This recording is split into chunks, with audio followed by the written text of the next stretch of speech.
अस्सलाम वालेकुम स्टूडेंट्स, क्या हाल है जी? कैसे हैं आप सब? उम्मीद करता हूँ आप सब खैरियत से होंगे। स्टूडेंट्स, मैं हूँ मोहम्मद इब्राहिम आपके चैनल डायमेंशनल फिज़िक्स से।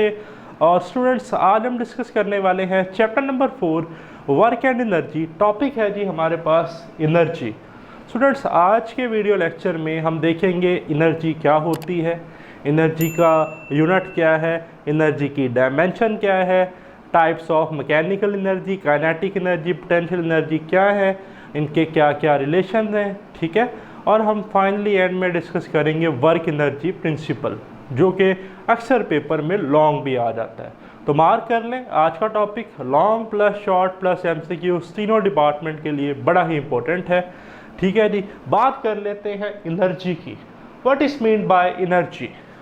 स्टूडेंट्स, इधर मैंने दो डायग्राम्स ड्रा की, एक टेबल है और एक कोई पर्सन है, लेट्स से आप हैं, ठीक है जी। अब अगर मैं इस टेबल को आवाज़ दूं कि टेबल चलकर मेरे पास आ जा, क्या ये टेबल मेरे पास आएगी? आप कहेंगे सर कैसी बातें कर रहे हैं आप, ये तो कोई वर्क ही नहीं कर सकती, ये तो खुद से चल ही नहीं सकती, इसके पास तो कोई एनर्जी ही नहीं है, ठीक है, ये तो नॉन लिविंग थिंग है। बट अगर मैं इस पर्सन को यानी कि आपको कहूँ कि बेटा ज़रा वो बुक तो उठा के उधर रख दें, तो आप फौरी कहेंगे यस सर, मैं अपना वर्क कर सकता हूँ बिकॉज मेरे पास एनर्जी है। तो बच्चों, एनर्जी है क्या? Ability of a body to do work. अगर कोई ऑब्जेक्ट, कोई बॉडी वर्क कर सकती है, इट्स मीन उसके पास एनर्जी है, ठीक है। तो याद रखिएगा, एनर्जी क्या है? Ability of a body to do work या capability of a body to do work. Work करने की जो सलाहियत है वो क्या है? एनर्जी। देखिए, जब हमने चैप्टर स्टार्ट किया था तो मैंने आपको बताया था work is the act of transformation of energy. कहीं पर भी एनर्जी एक्सचेंज होगी, ट्रांसफ़र होगी, तो समझे वर्क हुआ है, ठीक है। अब एनर्जी की अब हम बात कर रहे हैं तो main source of energy sun है। अब इस रूम में different kind of energies involve हैं। वो कैसे? मैं आपसे बोल रहा हूँ, मेरी साउंड एनर्जी आप तक पहुँच रही है, आप लोग अपनी स्क्रीन्स पर मुझे देख रहे हैं, आपके रूम में बल्ब लगे हुए इधर भी हैं, तो इसका मतलब लाइट आपके पास आ रही है, लाइट एनर्जी है। मैं इस मार्कर को इस हाइट से ड्रॉप करता हूं तो इस मार्कर ने पोटेंशियल एनर्जी स्टोर की हुई है। जो जो हाइट कम होती जाएगी, लॉस इन पोटेंशियल एनर्जी, और ये मोशन में आएगा गेन इन काइनेटिक एनर्जी। इसकी स्टेट ऑफ मोशन की वजह से, पोजीशन की वजह से पोटेंशियल एनर्जी, और जब ये मोशन में आएगा तो पोटेंशियल एनर्जी कम होती रहेगी, काइनेटिक एनर्जी बढ़ना शुरू हो जाएगी। एक कार या बाइक रोड पर जा रही है तो उसके पास काइनेटिक एनर्जी है। एक शरारती बच्चा, उसके हाथ में जो है कैटापुल्ट या गुलेल है, वो कोई गिलास विंडो तोड़ता है, ठीक है, या एरो एंड बो है उसके पास, तो वो क्या करेगा? उसने इलास्टिक पोटेंशियल एनर्जी स्टोर की हुई है। हमारे घरों में टैंकियाँ जो हैं वाटर की, इनके पास ग्रेविटेशनल पोटेंशियल एनर्जी है। भाई हमारे तो आस पास है ही क्या एनर्जी? प्यारे आइंस्टाइन की इक्वेशन अगर हम देखें, is equal to M C square, Albert Einstein ने जो दी, तो उसमें भी is equal to M C square energy है। तो भाई एनर्जी तो बहुत ही इंपॉर्टेंट है, ठीक है। तो ability of a body to do work is called energy, okay. तो ऐसा unit of energy is joule. Energy का यूनिट क्या है बच्चों? जाउल। याद रखिएगा, work, torque and energy have same unit and same dimension, ठीक है। तो मैंने लिखा है work, energy and torque have same dimension. Dimension क्या थी? वर्क की ml स्क्वायर t माइनस 2। तो एनर्जी की भी डायमेंशन क्या है? स्क्वायर ब्रैकेट में ml स्क्वायर t माइनस 2। फिर इंपॉर्टेंट पॉइंट आपकी बुक से मैंने लिया है, कहता है it take about 9 multiply by 10 to the power 9 joule to make a car. एक गाड़ी बनाने के लिए जो एनर्जी रिक्वायर्ड होती है वो कितनी है? 9 multiply 10 to the power 9 joule. जब वो गाड़ी बन जाती है तो वो कार जो है वो तकरीबन 1 multiply by 10 to the power 12 joule of energy in the form of petrol अपने लाइफ टाइम में कंज्यूम करती है। गाड़ी बनाने के लिए कितनी एनर्जी चाहिए थी? 9 multiply by 10 to the power 9 joule. और जब वो गाड़ी बन गई तो उसने पूरे अपने अरसे में, अपने टेन्योर में कितना फ्यूल जो है वो एनर्जी उसने कंज्यूम की in the form of fuel? 1 multiply by 10 to the power 12 joule, ठीक है। फिर बॉडी में have energy without having momentum. ये याद रखिएगा कि बॉडी के पास एनर्जी हो भी सकती है मोमेंटम के बगैर। जैसा कि हमारे पास कोई स्प्रिंग है, उसको हमने कंप्रेस किया हुआ है, तो उसमें इलास्टिक पोटेंशियल एनर्जी क्या है? स्टोर है, ठीक है। लेट से अगर उसका टोटल मोमेंटम 0 भी है तो इट्स मीन उसके पास एनर्जी जो है वो स्टोर है, ठीक है। तो ये आपने एक तो पॉइंट याद रखना है। फिर है हमारे पास टाइप्स ऑफ मैकेनिकल एनर्जी। बच्चों मैकेनिकल एनर्जी क्या होती है? Energy possessed by a body due to its position and motion, ठीक है जी। या sum of potential energy plus kinetic energy plus sound plus heat is called mechanical energy. There are two types of mechanical energy, kinetic energy and potential energy. बात कर लेते हैं kinetic energy क्या होती है। तो देखिए मैंने मेंशन किया kinetic energy, energy possessed by body due to its motion, motion की वजह से बच्चों जो एनर्जी होती है उसे हम कहते हैं काइनेटिक एनर्जी। अब काइनेटिक एनर्जी जो है इट मे बी ट्रांसलेशनल और रोटेशनल, ट्रांसलेशनल भी हो सकती है, रोटेशनल भी हो सकती है। ट्रांसलेशनल काइनेटिक एनर्जी जो है ये तो हम chapter number 6 9th class working energy में भी पढ़कर आए, 1/2 mv², m is the mass, v is the velocity, ठीक है। अच्छा, अब पेपर में एक एमसीक्यूज आता है कि काइनेटिक एनर्जी वेक्टर क्वांटिटी है, स्केलर क्वांटिटी है। बच्चे कहते हैं जी वेलोसिटी है, वेलोसिटी की डायरेक्शन होती है, तो ये हमारे पास वेक्टर होगी। और भाई गलत लगा देते हैं, क्यों? इधर ज़रा फोकस रखिएगा। ये जो 1/2 mv² है एक्चुअल में 1/2 m, ये v² actually v dot v है, velocity dot velocity vector, dot product है ना, डॉट प्रोडक्ट तो स्केलर होता है और दो सिमिलर वेक्टर का dot product square of the magnitude के बराबर होता है। तो भाई ये स्केलर प्रोडक्ट है, स्केलर प्रोडक्ट है तो काइनेटिक एनर्जी बच्चों याद रखिएगा स्केलर क्वांटिटी है। क्या है? स्केलर। ये थी इसके ट्रांसलेशनल स्ट्रेट लाइन मोशन में।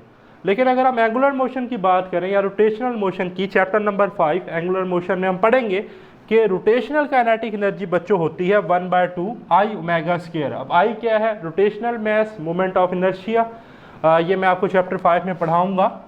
I जो है ये होता है I is equal to mr² और omega is the angular velocity, angular displacement पर सेकेंड, ठीक है। तो I⍵², फिलहाल इतना याद रखिएगा। फिर एक बड़ा ही इंपॉर्टेंट पेपर में एमसीक्यूज आ जाता है कि काइनेटिक एनर्जी और मोमेंटम के दरमियान क्या रिलेशन है, relation between kinetic energy and momentum, ठीक है। लिख ले बेटा इसको। तो काइनेटिक एनर्जी को हमने लिखा है E से, क्या थी? 1/2 mv²। तो किया क्या बच्चों? एक m से इसको मल्टीप्लाई भी किया, एक m से डिवाइड भी किया, तो ऊपर आ गया m² और नीचे आ गया 2m, v² as it is आ गया। अब mv होता है मोमेंटम, तो ये बन गया मोमेंटम का स्क्वायर ओवर 2m। तो एनर्जी आ गई p² ओवर 2m। पेपर में एमसीक्यूज आ सकता है कि अगर किसी ऑब्जेक्ट का मोमेंटम डबल हो जाए तो बताया उसकी काइनेटिक एनर्जी पे क्या इफेक्ट होगा? 4 टाइम्स हो जाएगी, ओके। फिर यहाँ से रिलेशन आया, अगर मैं 2m को इधर मल्टीप्लाई कर दूं कि p² is equal to 2me या p is equal to √2me, तो आपको कह सकता है दो ऑब्जेक्ट हैं, एक की एनर्जी जो है वो 2 टाइम इंक्रीज हुई है कि 4 टाइम इंक्रीज हुई है, बताया उनके मोमेंटम की रेशोस क्या होंगी। तो ये रिलेशन आपको फिंगर टिप्स पे याद होने चाहिए। E is equal to p² over 2m या p is equal to √2me। फिर है बच्चों पोटेंशियल एनर्जी। पोटेंशियल एनर्जी क्या होती है? Energy possessed by a body due to its position और फिजिकल स्टेट। बॉडी में जो फिजिकल स्टेट की वजह से एनर्जी स्टोर्ड है, पोजेस करती है, उसे हम क्या कहते हैं? पोटेंशियल एनर्जी, ठीक है। फिर आगे मैंने लिखा है relative reference point. Potential energy जो है ना बच्चों, इसका कंसेप्ट रिलेटिव रेफरेंस पॉइंट पे बेस करता है। ये क्या है? इसको हम समझते हैं इस एग्जांपल से। एक घर है, ठीक है जी, उसमें 2 बच्चे हैं, ठीक है। लेट्स से कि जी भाई हैं 2, वो उनमें से एक जो है वो इस वक्त ग्राउंड फ्लोर पर है, पर्सन 1 P1 उसका नाम रखा है, और एक जो है वो फर्स्ट फ्लोर पर है, उसका नाम है P2। ये जो P2 वाला है सेकंड पर्सन, ये बॉल को ऐसे अपवर्ड थ्रो करता है। नीचे से ये जो बच्चा देख रहा है ये कहता है कि भाई मेरी ग्राउंड से लेकर फर्स्ट फ्लोर तक हाइट है h1 और जहाँ उसने बॉल थ्रो की है फर्स्ट फ्लोर से लेकर मैक्सिमम हाइट जो वो है h2। तो ये कहता है मेरी टोटल हाइट बन रही है h1 प्लस h2। तो पोटेंशियल एनर्जी जो है वो है mgh1 प्लस h2। कौन सा कहता है? ये जो ग्राउंड फ्लोर पे खड़ा हुआ है। बट जो फर्स्ट फ्लोर पे खड़ा हुआ था पर्सन 2, वो ये कहता है कि भाई मेरा जो ग्राउंड लेवल है, ज़ीरो लेवल है, रेफरेंस लेवल है, वो ये फर्स्ट फ्लोर है, तो मैं अपनी हाइट यहाँ से लूँगा और मेरी हाइट तो h2 है। तो वो कहता है पोटेंशियल एनर्जी mgh2 है। तो ये दोनों अपनी अपनी जगह पर ठीक है। ये पोटेंशियल एनर्जी मेजर कर रहा है विद रिस्पेक्ट टू ग्राउंड और ये पोटेंशियल एनर्जी मेजर कर रहा है with respect to first floor.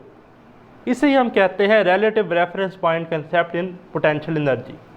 अब पोटेंशियल एनर्जी डिफरेंट टाइप्स की होती हैं भाई, ग्रेविटेशनल पोटेंशियल एनर्जी है, इलास्टिक पोटेंशियल एनर्जी है, इलेक्ट्रिक पोटेंशियल एनर्जी है। तो देखें ग्रेविटेशनल पोटेंशियल एनर्जी क्या है जी, डैम में वाटर स्टोर है या आपके टैंक्स में वाटर स्टोर है। Gravitational potential energy near the surface of अर्थ हम यूज़ करते हैं MGH formula, MGH, M stand for mass, G stand for gravitation acceleration, S stand for height. Okay, फिर है electrical potential energy. Electric potential energy क्या है, ये मैं आपको पढ़ाऊंगा बच्चों second year chapter number 12 electrostatics में। ठीक है, फिलहाल इतना याद रखिएगा, इलेक्ट्रिकल पोटेंशियल एनर्जी EV के बराबर होती है। EV mean electron volt, electron volt. ठीक है जी, 1 इलेक्ट्रॉन वोल्ट 1.6 मल्टीप्लाई 10⁻⁻19 जॉल के बराबर होता है। ये भी हम सेकंड ईयर में प्रूफ करेंगे। ठीक, फिर potential energy elastic potential energy की फॉर्म में भी हो सकती है। वो कैसे भाई, कोई स्प्रिंग कंप्रेस्ड किया हुआ है या कोई गुलेल की एग्जांपल मैंने दिया आपको कैटापुल्ट की, तो उस केस में जो एनर्जी स्टोर होती है वो होती है 1/2 kx², जैसे हम कहते हैं इलास्टिक पोटेंशियल एनर्जी। बच्चों k is the spring constant और x हमारे पास क्या है जी, x जो है ये हमारे पास डिस्प्लेसमेंट है। ठीक है, डिस्प्लेसमेंट का स्केयर है। अब स्प्रिंग कांस्टेंट तो आप अच्छे से पढ़कर आए हैं, हुक्स लॉ में आपने पढ़ा है F = kx या F = -kx in term of restoring force. तो यहाँ से मैं लिख सकता हूँ k = F/x। तो पेपर में MCQ आ सकता है भाई इस k का यूनिट क्या है, इस k की डायमेंशन क्या है। तो k का यूनिट है न्यूटन पर मीटर, न्यूटन पर मीटर। ठीक है जी, और फोर्स की डायमेंशन होती है mLT-2, नीचे L आ जाएगा तो इसकी डायमेंशन बनेगी MT-2। अगर आ जाए कि की डायमेंशन क्या है तो आप लगा देंगे ML0T-2। ठीक है, फिर बड़ा ही इंपॉर्टेंट MCQs बुक में साइड इन्फॉर्मेशन है कि एनर्जी ऑफ 1 डे फूड, एक पर्सन जो एक दिन में खुराक खाता है 2 दफ़ा या 3 दफ़ा, वो जो एनर्जी है वो बराबर होती है energy of 1/3 litre of petrol. 1 litre petrol का अगर हम तीसरा हिस्सा करें, 1 लीटर पेट्रोल का अगर हम तीसरा हिस्सा करें तो सारा दिन जो हम खाना खाते हैं इतनी एनर्जी हमें मिलती है जितनी वो 1/3 लीटर पेट्रोल की बनती है। पेपर में MCQ आ सकता है। ठीक है, फिर है जी long question plus short question. Paper में लॉन्ग भी आता है और शॉर्ट भी आता है। टॉपिक है वर्क एनर्जी प्रिंसिपल। ठीक है जी, वर्क एनर्जी प्रिंसिपल। भाई वर्क एनर्जी प्रिंसिपल है क्या, work done on a body is equal to change in its kinetic energy, या work done on a body is equal to change in its gravitational potential energy, या work done on a body is equal to change in its elastic potential energy. Spring को compress किया हुआ है तो work done on a body is equal to change in its elastic potential energy है। Dam में water store है तो work done on a body is equal to change in its gravitation potential energy है। कोई car move कर रही है straight line तो work done on a body is equal to change in its kinetic energy है। तो work का energy में चेंज हो जाना, इसे हम कहते हैं वर्क एनर्जी प्रिंसिपल। तो आपकी बुक में उसने काइनेटिक एनर्जी जो है उसकी एग्जांपल लिए, तो देखें work done on a body is equal to change in its kinetic energy. ठीक है जी, तो सिंपल सा प्रूफ है। सपोज करें एक कार है जिसका मैस m है, जो इनिशियल वेलोसिटी vi से मूव कर रही है। After applying some force f its accelerate with acceleration a and its final velocity become vf and its cover some distance s। ठीक है, इनिशियल वेलोसिटी vi थी, force लगाई, एक्सेलरेशन प्रोड्यूस हुई, final velocity vf बनी, s distance cover किया। तो work क्या होता है, वर्क होता है बच्चों W is equal to FD, ये हम पढ़कर आए इक्वेशन 1। फिर हमने न्यूटन सेकंड लॉ से पढ़ा है F is equal to ma। अच्छा, फिर न्यूटन जो है जी सेकंड लॉ यूज़ कर ली। फिर है काइनेमेटिक्स इक्वेशन और मोशन में से थर्ड इक्वेशन गैलीलियो की, हमने पढ़ा 2s is equal to vf² minus vi²। तो s आ जाएगा 1/2a vf² - vi²। s की जगह पर हम रिप्लेस कर देंगे d, s की जगह हम क्या रिप्लेस कर देंगे, डिस्टेंस d। ओके, तो ये d आ गया, d s की जगह पर 1/2a vf² - vi²। ये जो इक्वेशन 2 है और ये जो इक्वेशन 3 है इसे 1 में पुट कर दे तो 1 w बन जाएगा, w f d था तो फोर्स की जगह आएगा ma और d की जगह आ जाएगा 1/2a vf² - vi²। a से a बच्चों कैंसिल, m डिवाइडेड बाय 2 रह गया, V F square minus V I square, या लिख सकते हैं 1/2 M V F square minus 1/2 M V I square, या बच्चों हम इसे लिख सकते हैं work is equal to kinetic energy final minus kinetic energy initial is equal to change in its kinetic energy. इसे ही हम कहते हैं students work energy principle. Work done on a body is equal to change in its kinetic energy. तो ये था जी हमारा आज का वीडियो लेक्चर। स्टिल अगर आपका कोई क्वेश्चन है तो कमेंट्स में ज़रूर डिस्कस कीजिएगा। मुझे दे इजाज़त, अल्लाह हाफिज़।